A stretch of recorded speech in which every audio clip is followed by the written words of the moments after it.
The Sportscast, July 26, 2021, a packed day in sports this past weekend.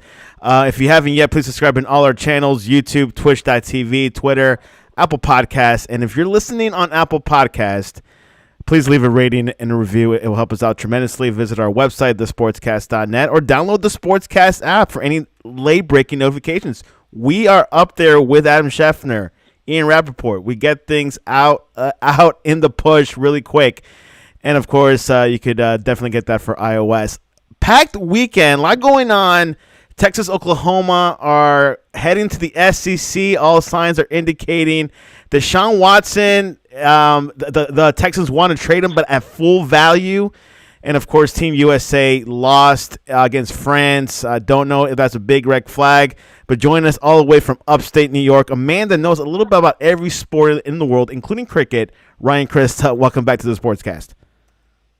Santiago, it's good to be with you. It's good to be talking sports. Like you said, typically this time of year, it's the dog days of sports, but a lot of things happening, like you said, especially, unique sporting events like the Olympics and Gold Cup happening, and it's a fun time.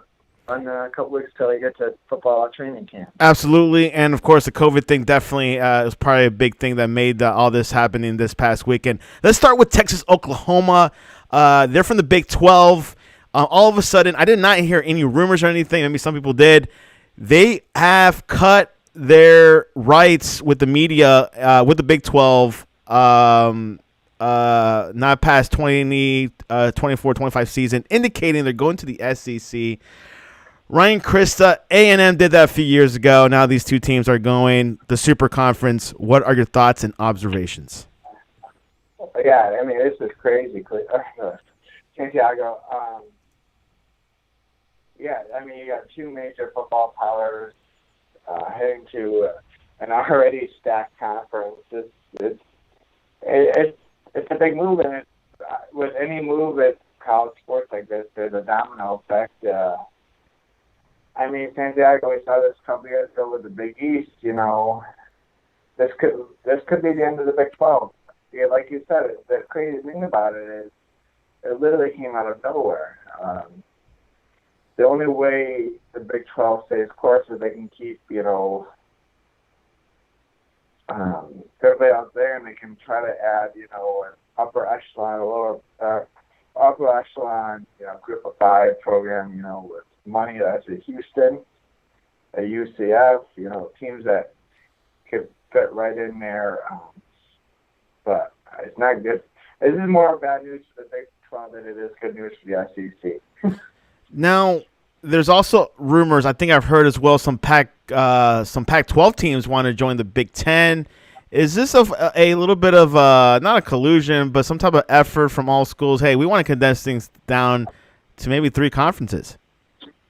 It looks like it's Santiago. Right now, you're going to probably, the teams that don't get invited, we talked about this about 10 years ago when Texas was just about to join the Pac-12, which would have probably let Oklahoma jump in. It's always been this feeling that Oklahoma and Oklahoma State were never do anything by themselves, that they would, if one team moved, the other team would move too. But this is just a lot of unique business moves. Obviously Texas and Texas A&M have this bitter dislike for each other. But so Texas got money from the Texas Longhorn Network. Texas A&M didn't like that, so they went off the SEC. So right now, very soon, the last really nail in the hammer is that the 14 teams in the SEC already will have to vote on it and be 75%. And really, the only school that will say no, it will be Texas A&M. So, like you said, there's some formalities to it, when it's going to happen. It looks like it could be several years away, though, Santiago. Their contract, through TV, through 2024. So this could be a move now for several years, and then, unless they can figure out buyouts and all that. So. Yes, and what I've been hearing from my end, ESPN definitely had a hand in this. So yeah, there's TV contracts. Things cannot be right away. It probably won't happen this season. A lot of paperwork. Going to happen this season, and I think the hope for these teams would then be, 1 year from now that they'd be entering, the SEC. So the SEC, already makes a buttload of money, and now they're going to have a lot more because of the ESPN taking over CBS as a game of the week on the SEC.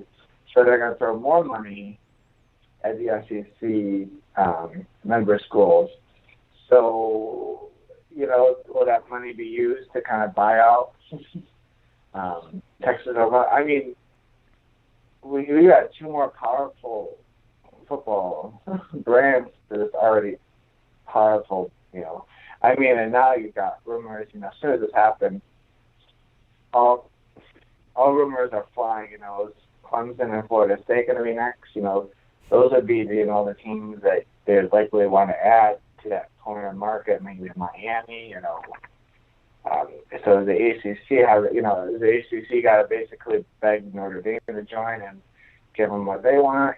It's going to be an interesting next couple of months, for where things are going to shake out in the next couple of years. And I wonder if the Super League had any type of influence towards this. It sounds like it, but, at the same time, is this going to be all put together and now? Because, I mean, this is all made up by owners or presidents of schools who want to make more money. Yeah. In the end, are fans going to like this? Because once you Texas and Oklahoma fans, I think would be okay joining the SEC. But does that mean, does Texas TCU really want to join the Pac-12? It's not really good for their fans, to be traveling all those ways. It's not. You definitely lose what makes college football special, and that's the regionality of the sport. Yes, as Ryan said, money is a factor. When you see the numbers, the projections, it definitely looks pretty good. Let's go into the NFL, Ryan. The Houston Texans have said they are willing to trade Deshaun Watson, but at full value. They're saying 5 high draft picks. Obviously, Deshaun Watson has 22 pending lawsuits, and I've been hearing the Broncos are interested. But what are your thoughts? I think the Broncos are pretty much, they have been pretty silent on this last rumors with this. So there's two folds dealing with the Broncos. I'll tell you Watson before we get into Rodgers. But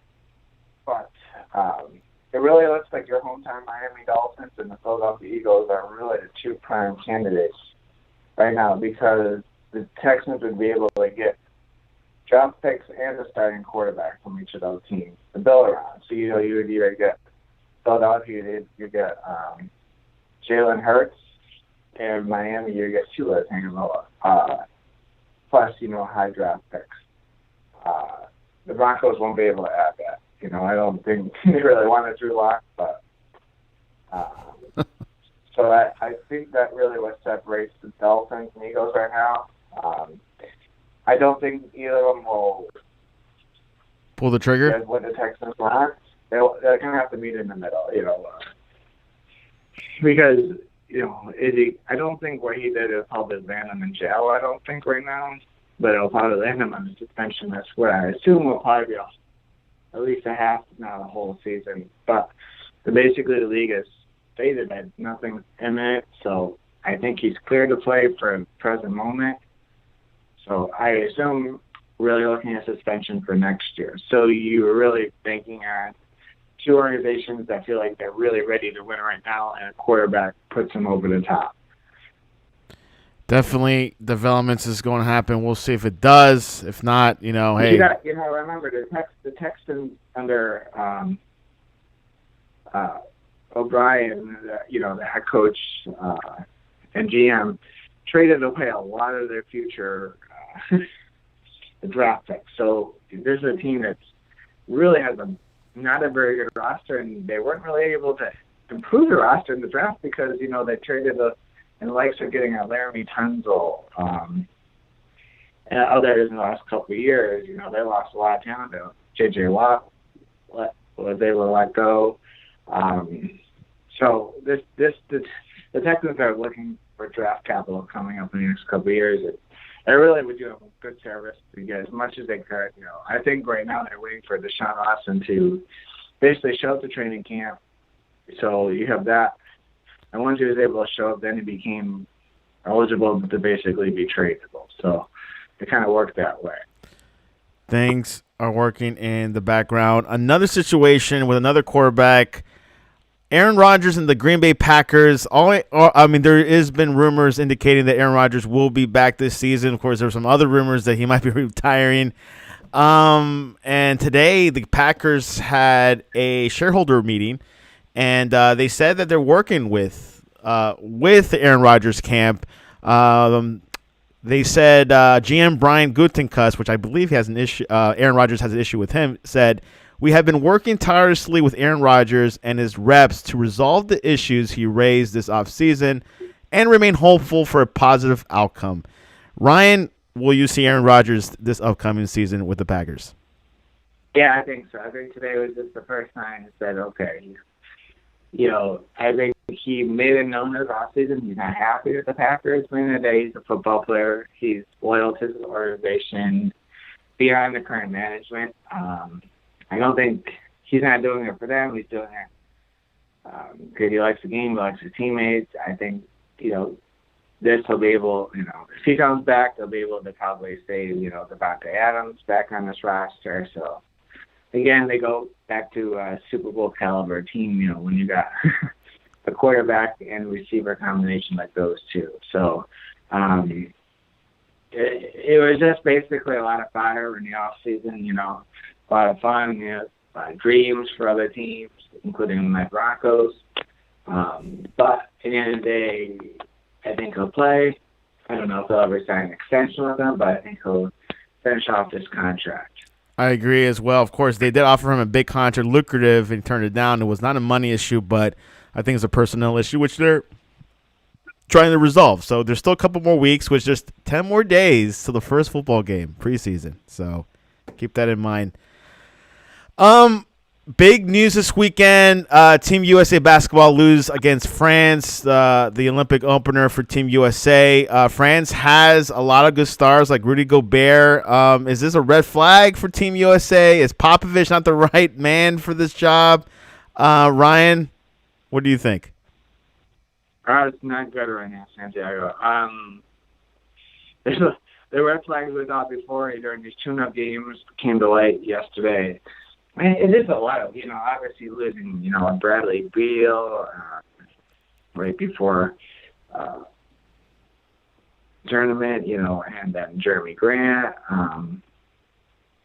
Then you throw in, Chris Middleton, Devin Booker, and Drew Holiday right at, coming in hours before the game. They just haven't gelled right. They'll get right tomorrow or Wednesday or Tuesday. I think Wednesday against Iran. So they should be able to, that'll be a game, I don't think they could even lose if they tried to. Winnable game. Very winnable. Yeah.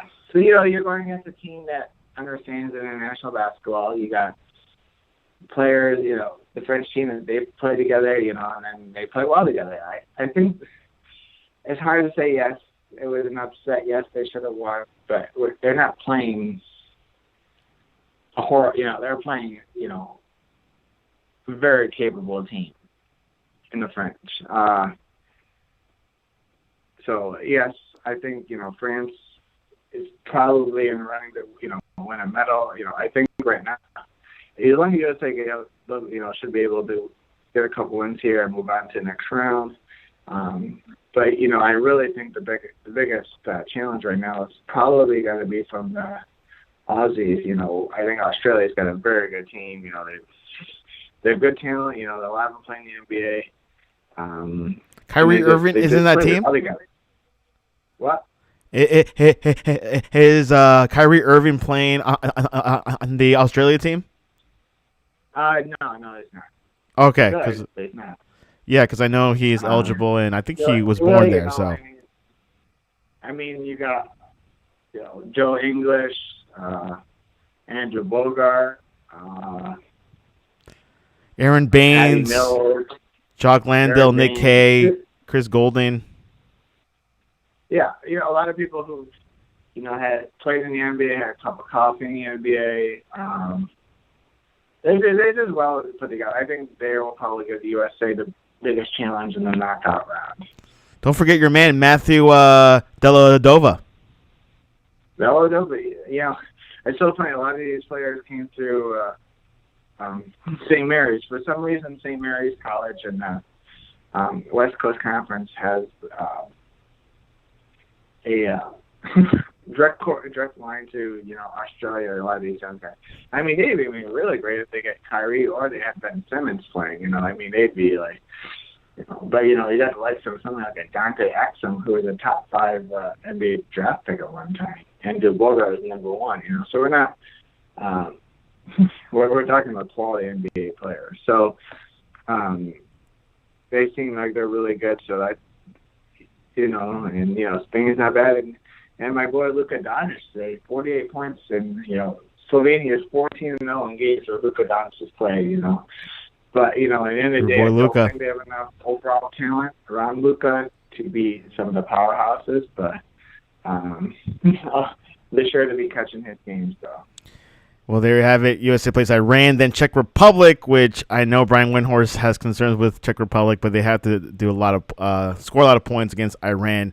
Let's go into soccer. U.S. defeated Jamaica 1-0, a goal by Matthew Hopp, a player from Schalke 4. USA is now in the quarterfinals against Qatar. I think it's a semi. Yes. Correct. MIs, they beat Jamaica in the quarterfinals, and they're 1 win away to go to the finale in Las Vegas. Yes, probably, it'd be probably against Mexico. But Canada's been looking good, though. Yeah.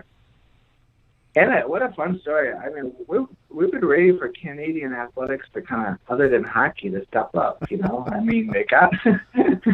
Not their basketball team either, right? Yeah, I mean, the basketball team, they always did disappoint me. They lost, I think, the Czech Republic. I think that's in the Czech Republic or Serbia in the finals to make it to the Olympics. But, But, for some reason, Canadian, national team for soccer is always lagging behind. Hey. They'll be, invited Qatar as one of the teams to kind of fill out the CONCACAF here. Gold Cup. I've been pleasantly surprised by Qatar. I know they're hosting the World Cup, but I hadn't heard much news out of Qatar soccer in a long time. Yeah, and they've been playing a lot of the bigger tournaments. Like they played Copa America 2 years ago, and they actually won the Asian Cup recently. So they are the best team in Asia apparently. And then of course in the Gold Cup. So USA cannot take them lightly. I have to tell them that because this Qatar team has been running through a lot of teams already in this Gold Cup. But hey, good test is good for us. Get ready.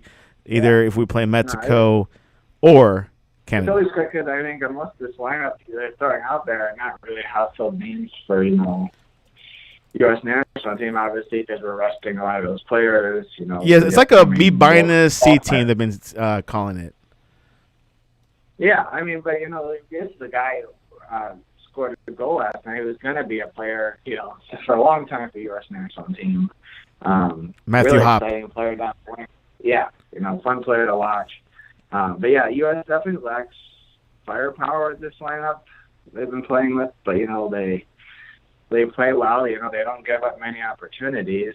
So I haven't really watched too much of Mexico to know what how they rate. But they'll be not so hot. Now. Yeah, they're not so hot. But you who knows? They might peak at the right moment. Yeah, and whoever's on the field is when it's USA and Mexico, it'll always be entertaining. But before we get there, both teams got to take care of business, in the semifinals. Exactly. NBA drafts is this Thursday, July 29th. Ryan, what are your expectations? And, what's going to happen, you think? Good. I heard there's a good draft class. That's what I've been hearing. yes, I'm not sure if we'll talk before now or before Thursday, but I like, Kate Cunningham, who was basically, in fact, I've heard from multiple people. I've watched a lot of Kate Cunningham this year, and there's a lot of insiders, and so it's not just me, but yeah, he is the next Luka Doncic. A point guard, point forward, whatever you want to call it. 6'6", 6'7", can shoot. He can play off the ball, on the ball. He's basically a can't miss prospect. At his size and athleticism. So good news for the Pistons. Their Pistons are in really good shape, Santiago. They may not be ready to make the playoffs this year, but they drafted well. They had two really good rookies this last year, Saddiq Bey and Isaiah Stewart, along with, I think the most improved player in the league, and Jeremy Grant, So I like where this organization's going. Jalen Green should be drafted number 2. Evan Mobley, center from USC, good defensive player, a really great defensive player, a good offensive player. And Jalen Suggs from Gonzaga, point guard, which I assume, all signs of him going to the Raptors at number 4. With Kyle Lowry being a free agent, this kind of makes sense, What about my boy Luka Garza? Luka Garza just lacks the athleticism, Santiago, to be, a high draft pick. I really haven't heard him in the lottery at all, Santiago. So, okay. But he can definitely be a player, and doesn't mean he won't excel in it. But I think his lack of athleticism will hurt him. So. Well, there you have it. NBA draft this Thursday. We might have a show beforehand or afterwards to analyze what happened. Of course, for the NBA, everyone looks at the years. The 1984 draft, the 1996 draft, the 2003, where it was LeBron, Dwayne Wade, and Melo, and then, of course, throw in Chris Bosh if you want. So, these years are very important. This one I heard is very positive. And, of course, just like Ryan says, it's probably looking good for Detroit because they do need some help since Blake Griffin was traded. Anyways, anything else before we head into the poll question of the day, Ryan? I think we covered a vast majority. Hopefully, maybe talk, end of the week, with trade deadline in baseball and NBA draft coming up. So definitely an exciting week here in the sports world. Exciting time. What is your favorite kind of Frappuccino, Ryan? The choices are mocha, caramel, strawberries and cream, or vanilla bean. I never had coffee of any type in my life, Santiago, so I don't think I'd be really the person to answer, but strawberry and cream sounds good, though. Strawberries and cream is at 14.3%. Mocha is at 42.9%, my favorite. Vanilla bean second at 28.6%, and then caramel and strawberries and cream are tied for last at 14.3%, or they're tied for third. All right. Okay. Ryan Christa, what is the best way to reach you online to convince you that Deshaun Watson will be a great fit for the Broncos? Mad Dog Report 18 on Twitter. And you can reach us at the Sportscast1, thesportscast.net. Full week ahead in sports, and looking forward to bright futures for a lot of players and teams in all sports. Ryan Christa, I appreciate you coming on to the Sportscast. No problem, Daniel. God bless everybody.